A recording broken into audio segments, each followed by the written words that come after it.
I'm E.G. Marshall. For most of us, is there any more alluring form of minor masochism than the good old-fashioned ghost story? The icy fingers running shivering shocks up and down the spine, playing that fascinating dichotomy of, this might have been me, but, oh, thank the Lord it wasn't.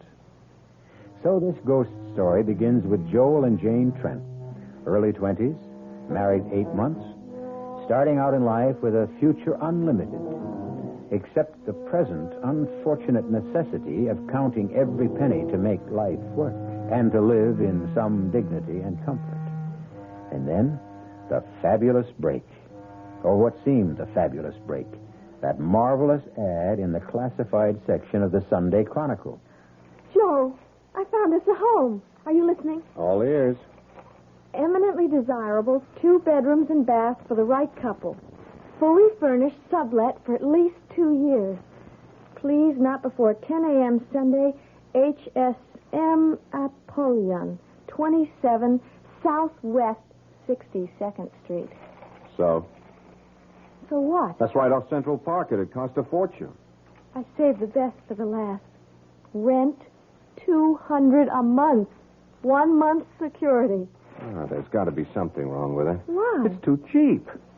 Does that mean we can't look at it? No, we'll be there on the dot, fighting the line. What have we got to lose? What indeed? And don't be afraid of a crowd.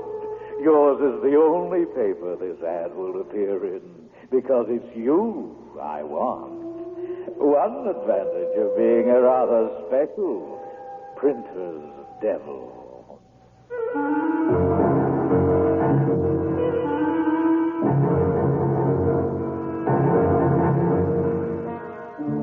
Our mystery drama, The Real Printer's Devil, was written especially for the Mystery Theater by Ian Martin and stars Paul Hecht and Jada Rowland.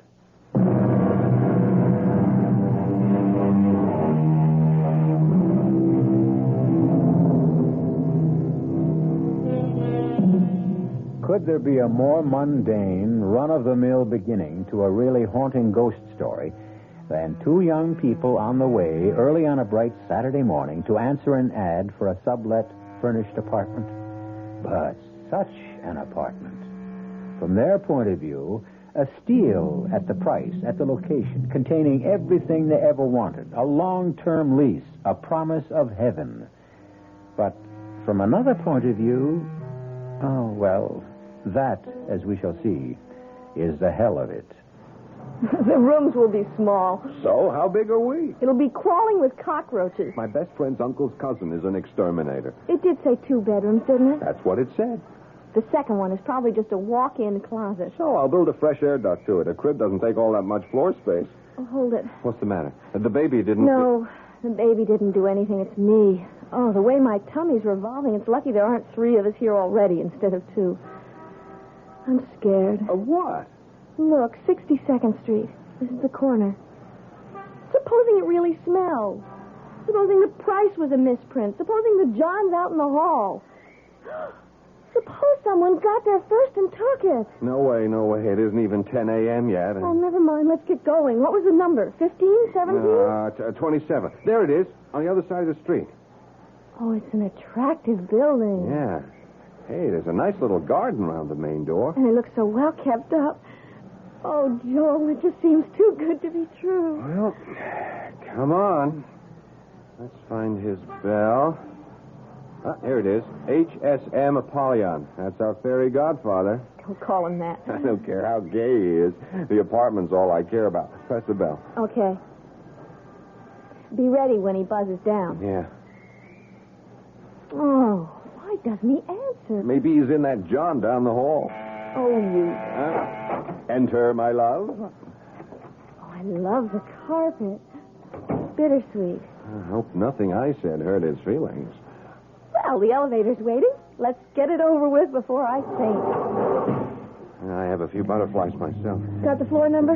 Yeah. And we are off.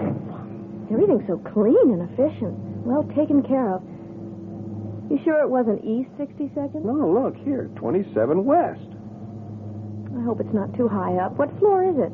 Oh, forget it, darling. That's for later. Well, here we are. Aha! I thought I heard the lift. My Anglican background, or I should say English. Elevator, I meant, of course. Are you here to see the flat? Apartment, I mean, naturally. Yeah, we are. I'm Joel Trent. This is my wife, Jane. HSM Apollyon here, and won't you come in? You know, everyone always thinks I must be retired Navy or something. HMS, you know. His Majesty's ship, whatever. Only it isn't. It's HSM. Stands for something quite different, I assure you. And besides, I'm not one for water at all. Can't abide it. Well, this is the vestibule or the foyer or perhaps the hall, you'd call it. As you can see, it's very much like any other of its kind. Oh, not at all, Mr. Apollyon. It's absolutely fabulous. Oh, well, not exactly, but how nice of you to say so. One does do quite a bit of traveling, and some of the things you see, particularly those from the East, are quite, well, I won't say fabulous, unique, perhaps. Now, that Chris, for example, would you believe that it has both perfume and poison forged into the steel of its blade? And the sorcerer's cane, well, that's real hair, you know, at the handle. Now, which would you like to do first? A cup of tea and get acquainted and then do the flat, or the other way around? Oh, if you don't mind, I'm just dying to see the apartment. I mean, the flat. Then off we go. Oh, no. By the by, before we do start, only because once before I did have quite a disappointment after showing a rather peculiar individual the apartment some 19 years ago. This man went all the way through the apartment. He was some sort of a minister, as I remember. And after deciding to take it, he changed his mind when he learned the number of the flat. You did notice it, didn't you? Joel knows it. I don't. What is it, Joel? It's apartment D. On the 13th floor. Oh. Well, that's just a silly superstition, isn't it? Isn't it? Well, now, shall we have a look about?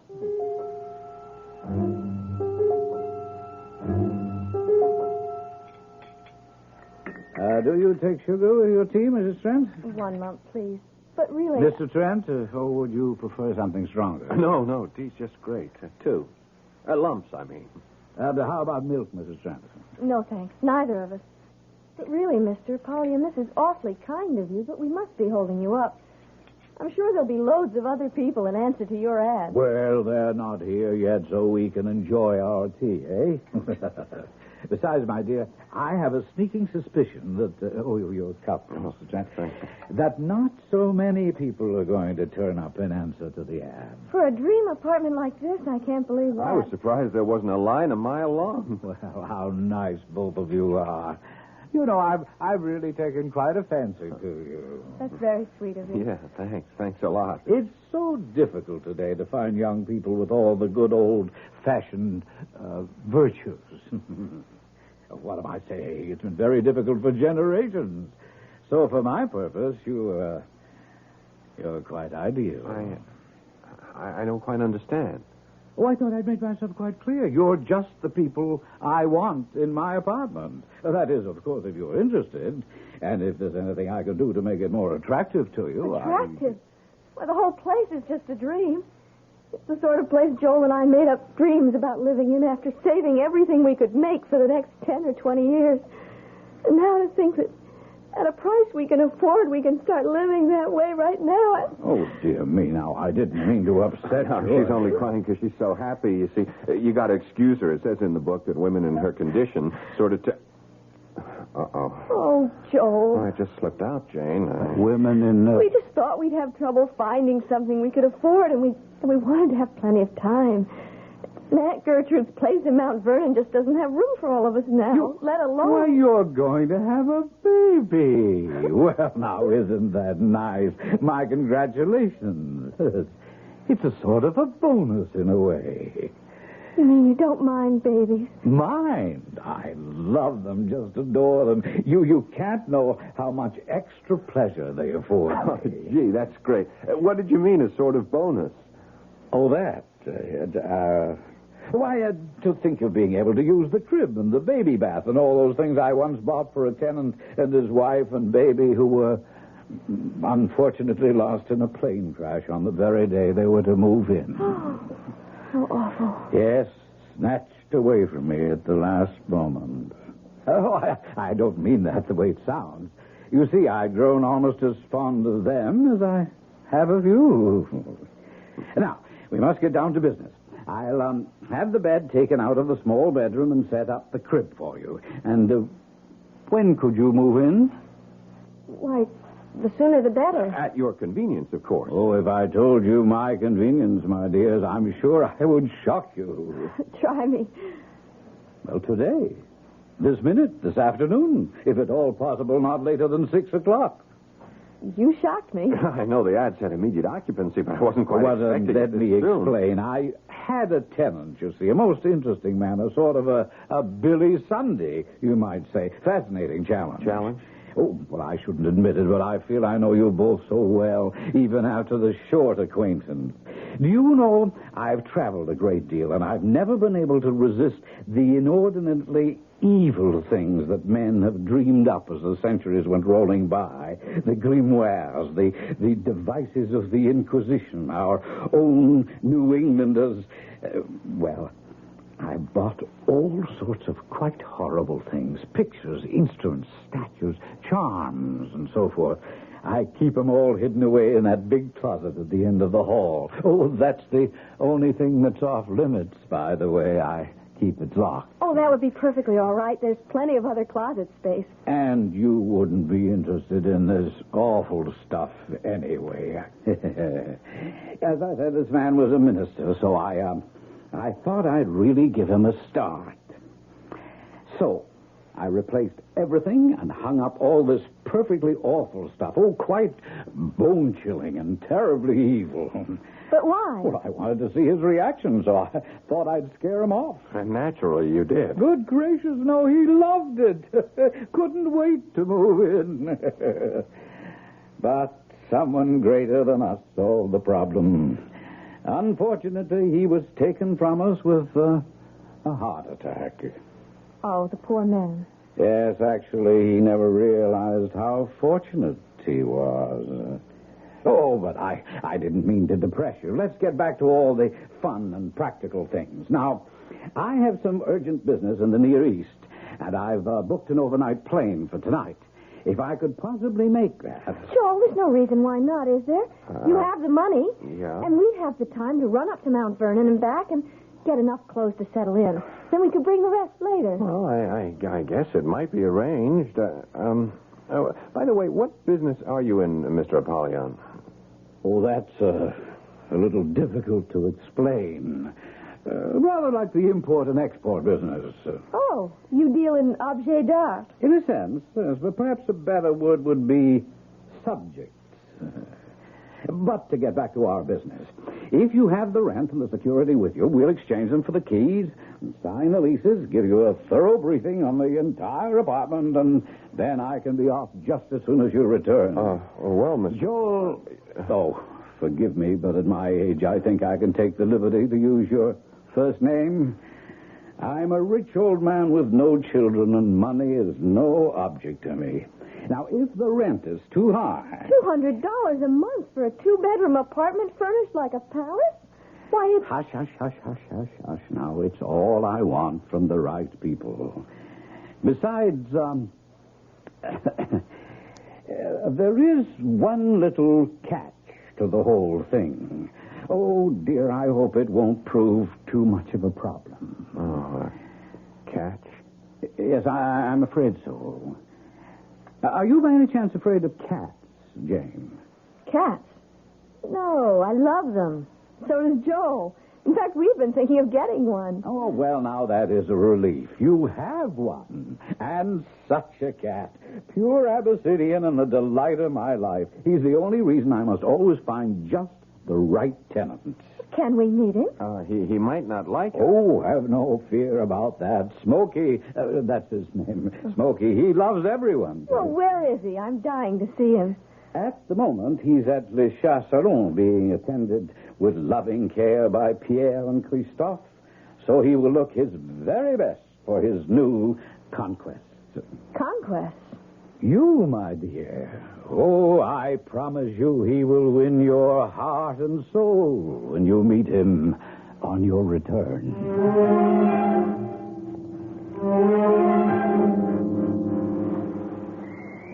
Well, what do you think?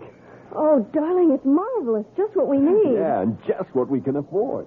You won't have to go tiptoeing around Aunt Gertrude's every night. We both won't have to take a subway and a bus for 45 minutes to get to work every day. We could even walk. Jane, darling, the whole wide world's our oyster. Don't you agree? Yes. Yeah, but something is bothering you.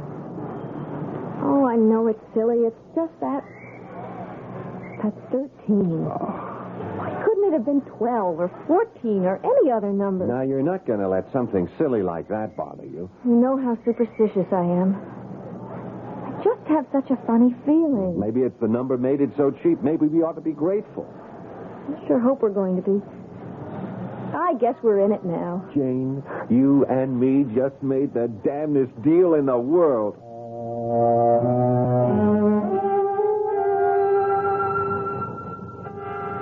If only Joel could know how prophetic those words are. If only all of us were a little less gullible, the devil might have a long, hard task that could even discourage him. And if only he'd just take the people who are going his way. Why is he driven to tempt and maneuver and triumph by winning the others by artifice and indirection? Is it because he was once an angel, and when Lucifer fell, in his own shame, he must drag the rest of the world into the pit with him? I'll return in a moment with Act 2.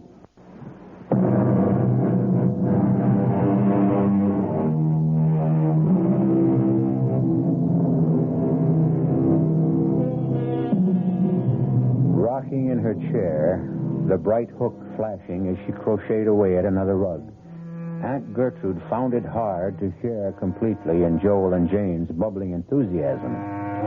Two reasons.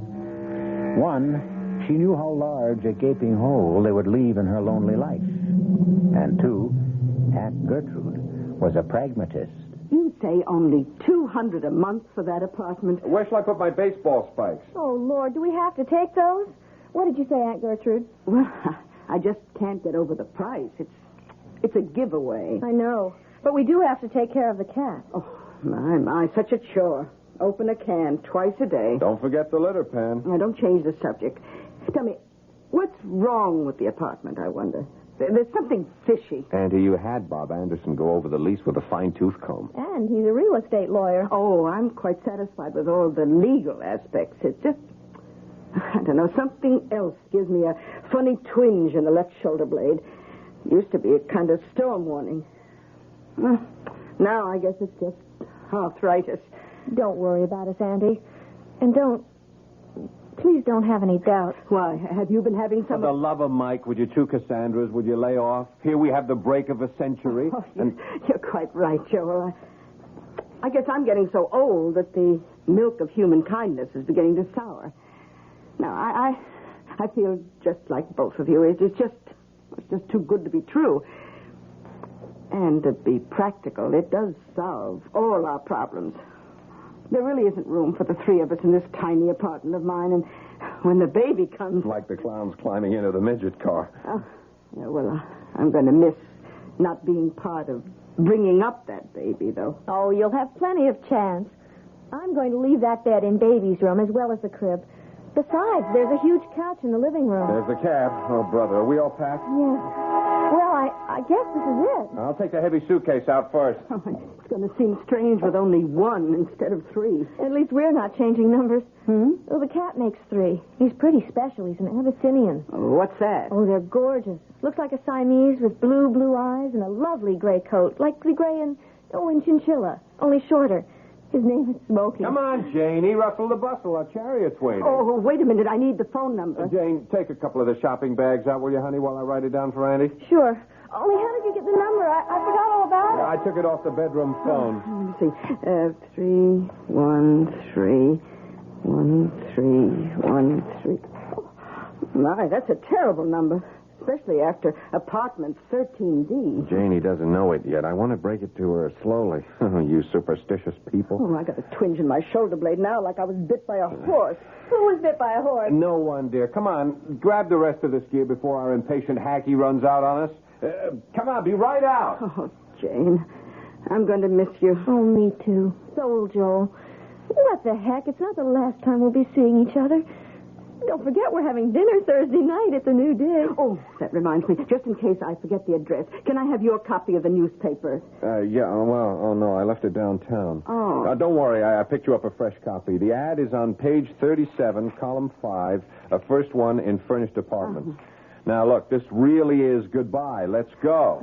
I'll worry about you. Promise me to call as soon as you're settled. Okay. Oh, it might be almost midnight. Come on. Now, that's the last call. It sounds like the trump of doom. Oh, goodbye, Goodbye, darling. Anchor. We'll call you. Don't worry All about right, dear. Oh, I better get that address written down before I forget. Now, let's see. On page 37, column 5. Oh, furnished apartments. Here we are.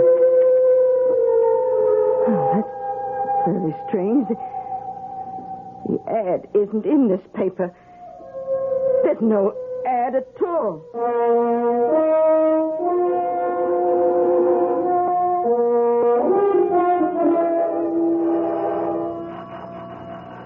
Well, he didn't answer downstairs, and we have to let ourselves into the building. Maybe he's off getting old Smoky. Then I guess we should just use our keys and go right in. Well, that's what we paid the rent for.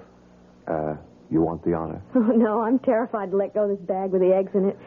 You open the lock. Okay, here goes. Well, I guess we need the bottom one, too. Yeah. Mr. Apollyon? You try, you're louder. Mr. Apollyon. Oh, look. It must be Smokey. Hey, Smoky boy. Oh, isn't he cute? Rubbing himself against your leg, just as if he'd known you all your life. But where's Apollyon? Hey, you don't suppose that he's... Look at Smokey. He's backing off as if he was inviting you to come in. Look, leave the rest of the gear here. You dump that stuff in the kitchen while I look through the rest of the house. Joel? Joel? Yeah, Jane, what is it? There's a note on the refrigerator door explaining everything. There's nothing to worry about. Oh, what happened? Darling, you know the oil shortage. They canceled the plane he was to leave on because of too few reservations, but offered him a seat on an earlier plane. Oh. Well, that's a relief. Yeah. What are you getting all head up about? I know, Jane. I just had a kind of nutty feeling. I don't know what to call it. Death, I guess. I honestly thought I was going to find that nice old man lying somewhere with a heart attack or something. Yeah, I feel silly enough as it is. Now Smokey's laughing at me. Not him. It's explained on the very detailed note on the fridge. It's Smokey's din-din time. Oh. He's hungry. Look what he gets. Ugh, looks like raw flesh. Well, whatever it is, you can see he loves it. That cat is losing its attraction for me. Oh, don't be a goon. Look how crazy you are for steak tartare. Well, that's different. You give him some mouthwash after he's through. Where are you going? I'm going to bring the rest of our stuff in. Great, just dump it in the bedroom. I'll sort it out later.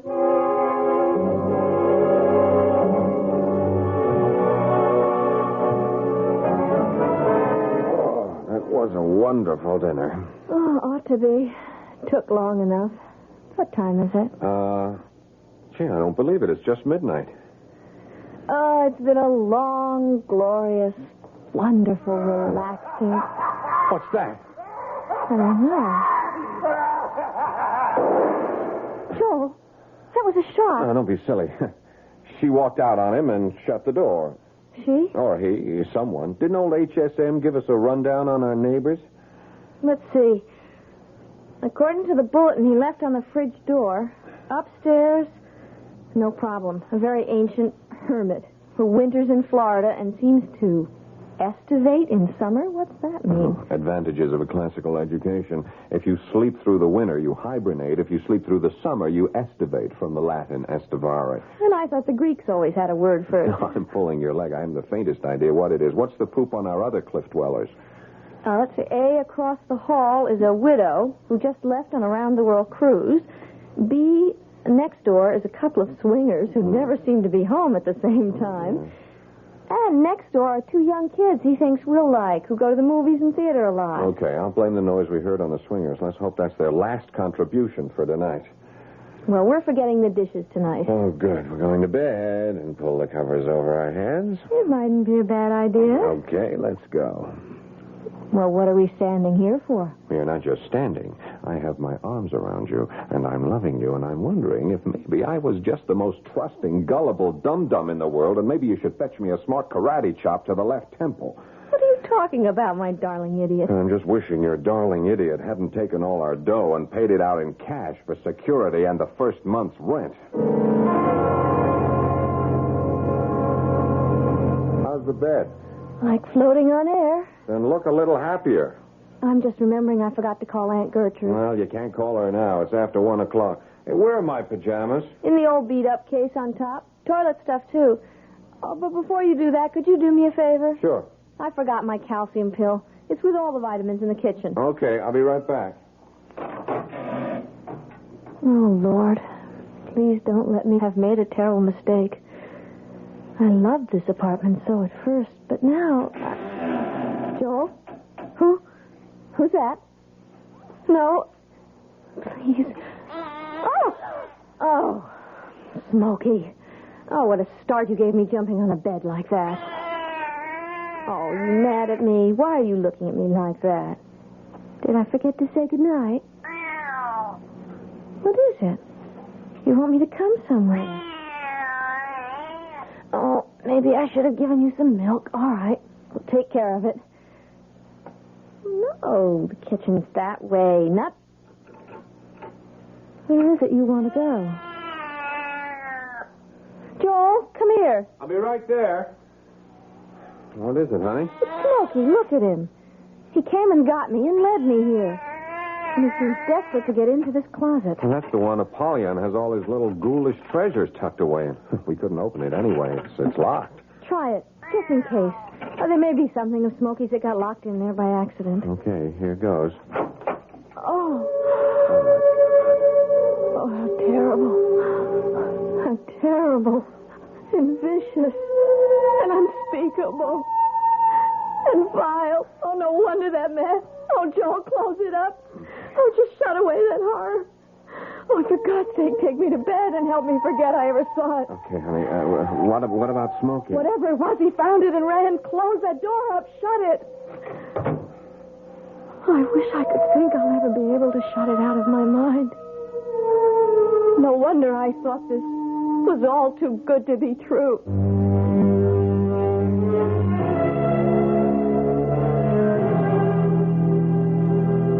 Too good to be true? Better to interpolate and make it read, too true to be good. Poor Jane and Joel. But how were such simple, ordinary people to know the language of black magic? Or that HSM Apollyon is only a synonym for the more familiar and deadly spirit we usually call the devil? I'll be back shortly with Act 3.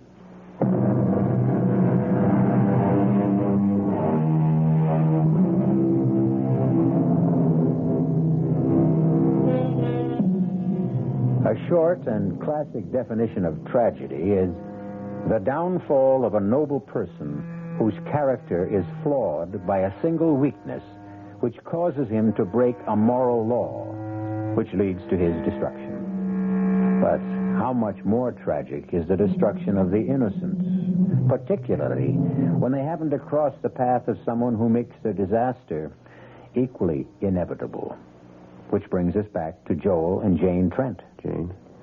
Yes, darling. You stopped shaking? You think you can sleep now? I'm sorry I was so childish before. I think it's because I'm carrying one. No, you aren't childish. I'm just the same. I got the willies, too. I guess it's just because it's all so strange to us. I think so, too. Well, let's get a good night's sleep, like everyone else has had. Good Lord, what was that? I don't know. It's from upstairs. It must be the old man. What's happened to him? I don't know. pay it no attention. Pay it no attention? No one could sleep with that noise going on. I'm going to go up and tell him to stop. Oh, no, please. Don't do that. Please don't go up there. Oh, why not? Are you going to be ill? No, it's... that up there. You mean our noisy neighbor? I'm scared, Joe. I've had about all I can take, and that noise is really driving me up the wall. Yeah, me too. I know what I'll do. I'll call the superintendent. Got his number on the sheet? No. Wouldn't you know it's the one thing he left off?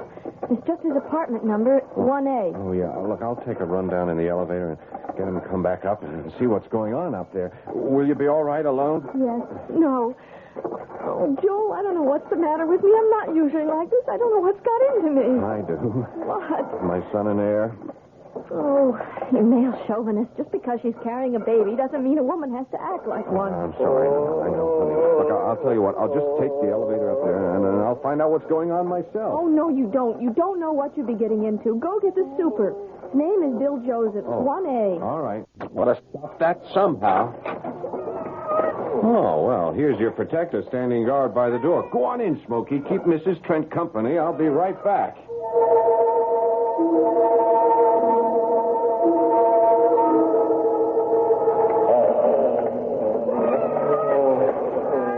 That ghastly racket up there doesn't turn you a hair, Smokey. Then you're a male cat, so I suppose that makes us totally different breeds. Joel? Yeah, Jane, it's just me. Would you believe it? That damn elevator's out of order. I rang and rang. It just stays in the first floor. That damn racket's still going on. Yep. Only one it doesn't bother is old Smokey here.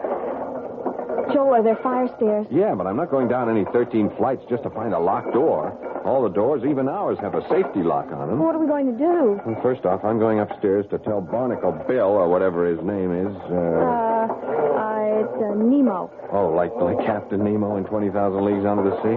Yes. Okay, I'm going to tell Nemo to up anchor and get out of range. Joel, don't get into any fight. With a guy old enough to be my great-grandfather?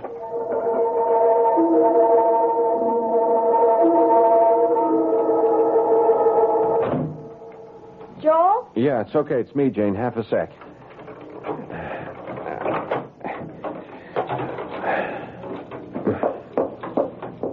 Joel? Yeah, I'm right here.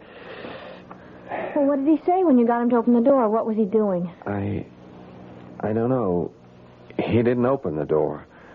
Why? Look, I don't know how to tell you this, Jane. Well, just tell me anyway, but tell me. What is it? Well, I took some newspaper with me to wedge the door so I wouldn't get trapped. I fixed ours.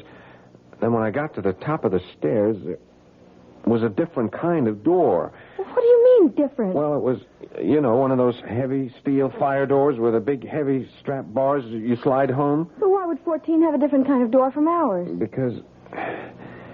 Well, look, Jane, darling, maybe I just try to skip the... Well, you better not, or I don't know what might happen to... Well, all right. Take it easy. Just hang on, because I'm going to have to give you a real rocker. Let me have it. It's a different kind of door, because there isn't any 14th floor at all, or 15th, or 20. All that's over us is the roof.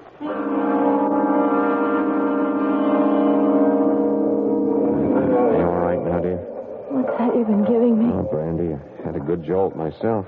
The sound, it's still there. That's right. What causes it? Something loose up there on the roof? No, I searched it thoroughly. It's not coming from the roof. Where? The neighbors? I checked that out. Whatever other lies Mr. Apollyon told us, there isn't anyone in any of the apartments on this floor. I've done everything but break down the doors to make sure. Then what are we going to do? I can't take this all night, Joel. Nobody could. I am going to call the police. I don't know what we've gotten ourselves into, but we are now getting out. Oh, I'm afraid it's a little too late for that, Mr. Trent. Apollyon, where the devil are you? Sitting right in front of you. In his other form. Smokey? I should have known from the beginning, from his eyes. Shine a strong light in a cat's eyes, and what happens? The pupil closes up. Into a long, narrow slit. But in a human being? It closes into a tight, round, dark circle. Like Mr. Smokey. Look as the lamp shines in his eyes. Yes, very observant, Jane. I should have been more careful. But since the illusion serves no function anymore, Huh. Might as well resume my Father Christmas skies. Normally, I wouldn't have had to return to it except for you. Why not? Oh, people act in so many strange degrees. Some just go to sleep no matter how strange the noise is. Some trap themselves between floors. Some very hysterical ones try to leap from roof to roof. Some break through the neighbors' doors and meet quite unexpected deaths, since there's nothing but space beyond them. And some sit awake all night, not realizing that morning will never come again. And some are a little troublesome. But none escape? Well, it wouldn't be very good for my reputation, would it? Who are you? Jane, you tease me about my classical education. Little good it served me. Apollyon, of course. A synonym for the devil. And the HSM? His satanic majesty, I presume? We all have our little conceits. Well, this time, maybe we can take that conceit down a peg or two. Well, not with the phone. It's not connected. As a matter of fact, it doesn't really exist. Huh? Listen. Now what? Well, if you will forgive the devil quoting scripture, or to be more exact, the book of common prayer, as it was in the beginning, is now, and ever shall be. You'd kill us? Oh, my dear, as attractive as they are, I have no interest in your corporeal presences. The soul is all I'm after. Oh, you won't get ours without a fight. Oh! There was no pain, my dear. You killed him. But you won't get me. Jane, it's too late. The contract is made. The elevator. The elevator. No, don't step in there. The car is...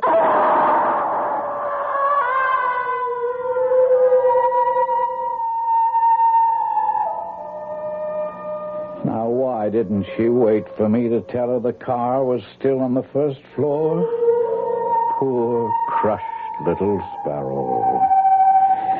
But what matter? The bodies live and die in the blink of time's eyelid. The soul is what lives forever. No time to waste philosophizing. Tomorrow is another equally busy day. A quick general cleanup, and then the ad must be sneaked into that one right paper so the Smithers will get it. I wonder what the New York Chronicle would have to say if they knew that they had a real printer's devil.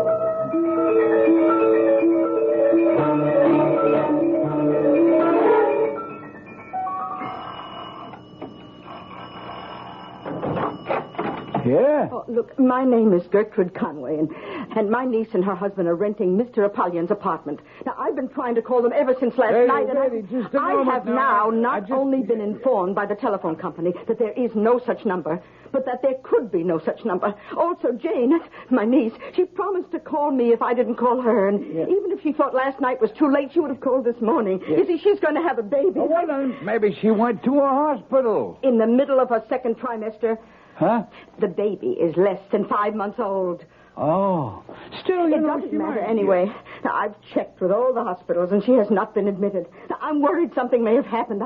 I want you, please, to take me up to the apartment with the keys. Oh, what apartment?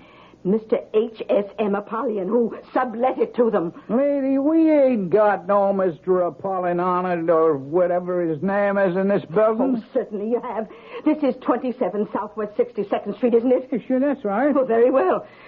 It's apartment 13D. 13D? That's right. Well, that solves the whole problem. Oh, good. There ain't no apartment 13D in this building. What? Point of fact, lady, there ain't no 13th floor. You know, like most New York buildings. We go from 12 to 14 and then right up to 30. Are you sure? Look, I've been running this building for 22 years. Oh, my God. I have this terrible feeling there's something awfully wrong.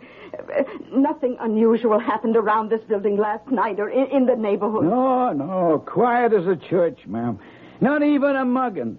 And believe me, I get all the word when Officer Strauss drops in for his morning coffee. But two healthy young people can't just disappear into thin air.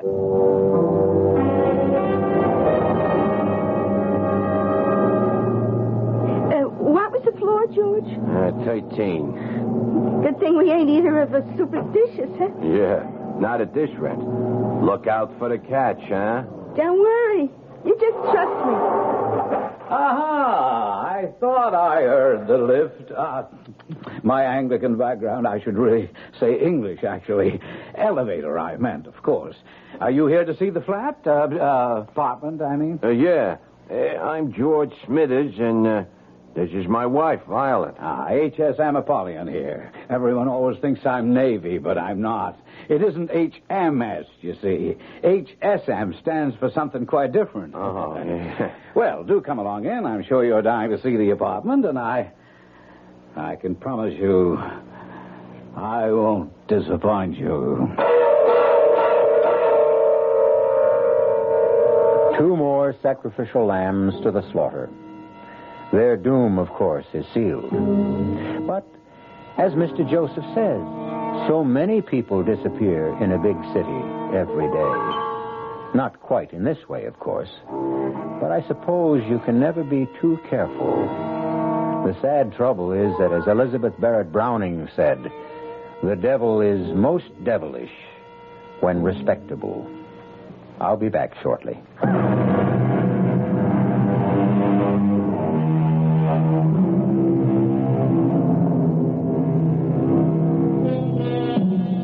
Caveat emptor, the Latin phrase which says, let the buyer beware. This is true of all advertisements, of course. And the tighter the economy gets, the more the buyer should beware. But we wouldn't want to suggest you need fear the kind of ad we have featured tonight. In the beginning, we promised you a spine-tingling ghost story, which featured the 2 phrases, too good to be true and too true to be good. As a good night, we just like to suggest it was all in fun. And even if it wasn't true, we hope you found it good. Our cast included Jada Rowland, Paul Hecht, Ian Martin, and Bryna Rayburn. The entire production was under the direction of Hyman Brown. Now, a preview of our next tale. We've been married for 20 years, yes. happily married. You can't throw years away like old shoes. Destroy everything we've built together. Everything we've come to mean to each other. I'm powerless to do anything else. Well, I am not. What do you mean? I mean that you're suffering from some sort of aberration. You're sick, Norman. Mentally sick. And I am not letting you do anything as stupid, as disastrous as marrying that girl. I will not divorce you, Norman. Agnes. No, Norman. In a few months, it'll all be over.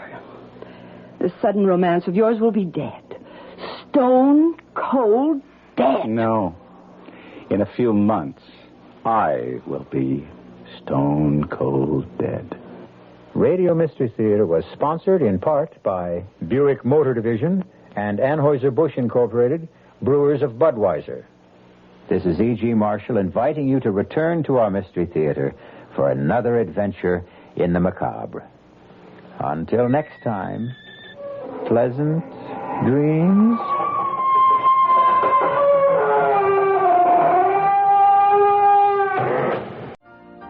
You've been listening to the OTR Gold Network.